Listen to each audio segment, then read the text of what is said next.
Assalamualaikum warahmatullahi wabarakatuh. Perkenalkan, nama saya Muhammad Arifin Saleh. Saya dari STIGC Kota Bogor, jurusan Manajemen S1 di kelas DM3 2020.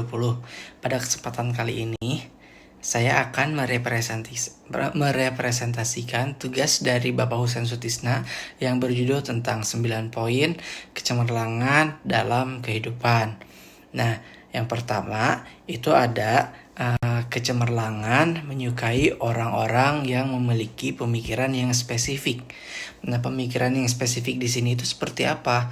Jadi dia itu tahu kayak dia itu kedepannya harus kayak gimana, waktu yang dia gunakan juga harus kayak gimana gitu kan. Kayak orang yang spesifik itu bakal punya kayak runtutan kayak schedule lah, kayak schedule kayak 1 atau 2 tahun ke depan saya harus memiliki sesuatu, saya harus mempunyai rumah, mempunyai mobil atau mempunyai motor gitu kan, kendaraan sendiri lah pokoknya gitu kan. Nah, dengan orang yang kayak gitu, yang spesifik, atau kalau kata dokter Erwin Locke dokter Erwin Locke mah kayak gini nih, kayak apa, penyusunan strategi itu harus mempunyai sistem yang smart itu kayak strategi, jangka dan lain-lain kayak gitu deh pokoknya. Nah, dengan kayak gitu maka perencanaan dia bakal sukses. Nah, kayak gitu kan. Terus yang kedua itu kecemerlangan menyukai orang yang yakin. Orang yang yakin di situ kayak gimana? Nah, orang yang memiliki keyakinan dengan apa yang dia perbuat. Misalnya kayak tadi kan orangnya udah spesifik nih, udah tahu runtutan kedepannya bakal kayak gimana dan dia bakal dapat hasil apa aja gitu kan, kayak melalui perjalanan itu kayak gimana.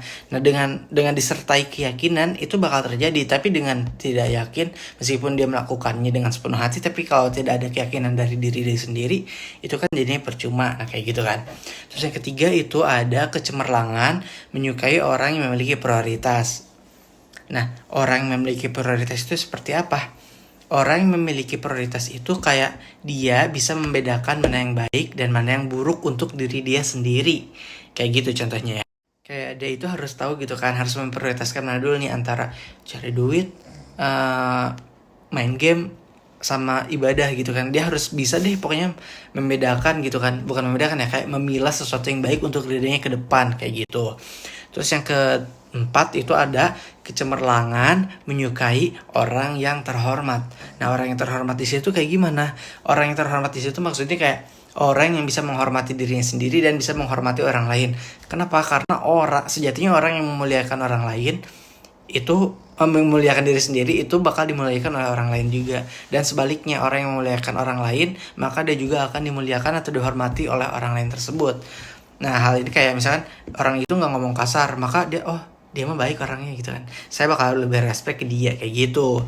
Contohnya ya, contoh simpelnya. Kelima itu ada kecemerlangan menyukai orang yang yang selalu berbagi. Nah, berbagi itu kayak gimana sih? Kayak misalkan dia gini nih, kayak yang tadi tuh loh, kayak memiliki prioritas gitu kan. Jadi dia bisa memprioritaskan atau membagi waktu dia, kayak kapan dia harus mengejar dunia, kapan dia harus mengejar akhirat gitu kan. Terus bisa membagi juga, nggak harus membagi waktu aja sih, kayak membagi ini juga bisa nih, membagi ilmu gitu kan, kayak menyebarkan kebaikan, menyebarkan ilmu, pokoknya kayak yang bermanfaat gitu deh, kayak menyebarkan sesuatu yang positif kepada orang lain, karena kan apa yang kita tanam itu bakal kita tuai gitu kan. Terus yang keenam itu ada kecemerlangan menyukai orang yang memiliki banyak ilmu. Nah, semakin banyak kita memiliki ilmu, maka semakin luas juga pemikiran kita tentang apa yang kita lakukan, tentang kehidupan dunia atau kehidupan di alam selanjutnya itu, kayak kehidupan kita di masa akan datang kayak gimana gitu kan.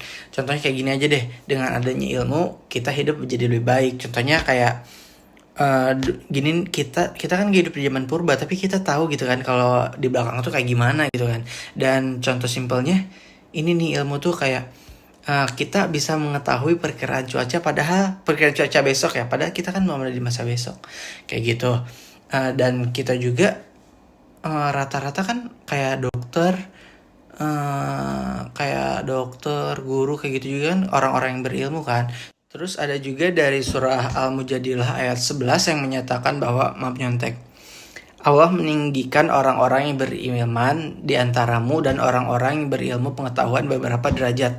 Nah, di sini kan bisa diketahui dengan jelas gitu, bisa disimpulkan bahwa orang yang berilmu dan memiliki iman itu akan ditempatkan di tempat yang berbeda atau di tempat yang istimewa. Contohnya apa? Kayak orang yang memiliki ilmu itu pasti yang pertama kehidupannya pasti sukses kan. Orang yang beriman itu bisa mendapatkan tempat yang istimewa di kedepannya kayak gitu kan.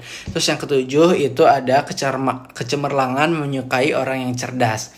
Cerdas di sini kayak gimana? Nah, cerdas itu biasanya dikategorikan sebagai orang yang bisa mengambil keputusan dengan tepat. Agar kita menjadi orang yang cerdas, kita harus mau belajar. Belajar itu dari mana aja ya, bisa jadi dari kesalahan kita yang lalu, bisa dari belajar sesuatu yang baru. Nah, kayak gitu. Terus ada yang kedelapan itu kecemerlangan, menyukai orang yang bisa mengambil keputusan dengan cepat. Nah, kenapa harus cepat? Nah, selain tepat, kita juga harus cepat. Kenapa harus cepat? Karena misalkan dari ada apa ya? Kalau tepat saja ya, kalau ada di keputusan yang urgent atau penting kayak gitu, tepat aja itu nggak bisa menyelamatkan gitu loh. Kalau cepat kan kita meskipun terkesan sembrono atau gegabah, tapi nggak apa-apa gitu kan, karena meskipun dia ngambil keputusan yang salah, tetap aja kita bisa belajar dari kesalahan tersebut gitu. Nah, yang 9 itu ada kecemerlangan menyukai orang yang yang memiliki berkelimpahan gitu, yang berkelimpahan. Nah, orang yang berkelimpahan itu kayak gimana? Orang yang berkelimpahan itu kayak orang yang suka berbagi gitu, kalau gak salah ya. Dan dia itu memiliki sifat kayak yang tidak pelit. Yang pertama itu kan, karena suka berbagi. Yang kedua, tidak takut kehabisan. Ketiga, penuh maaf. Yang keempat itu baik sangka. Dan yang kelima itu tidak mudah sakit hati. Contohnya itu kayak misalkan gini nih. Orang itu dikasih ujian sama Allah ya. Dia itu bakal kayak sabar, bakal tabah, dan apa namanya, kalau dia dikasih kesenangan juga atau dikasih kemudahan atau kebahagiaan, dia bakal bersyukur dan bakal apa namanya, bakal kayak alhamdulillah ya Allah, kayak banyak-banyak berterima kasih kayak gitu deh. Nah, sekian representasi dari saya. Mohon maaf apabila saya pelafalannya kurang bagus, terus ngomongnya terlalu cepat atau balelol gitu ya. Pokoknya terima kasih, mohon maaf apabila ada salah kata ataupun kata-kata yang tidak enak. Kurang lebihnya mohon maaf. Wassalamualaikum warahmatullahi wabarakatuh. Bye bye.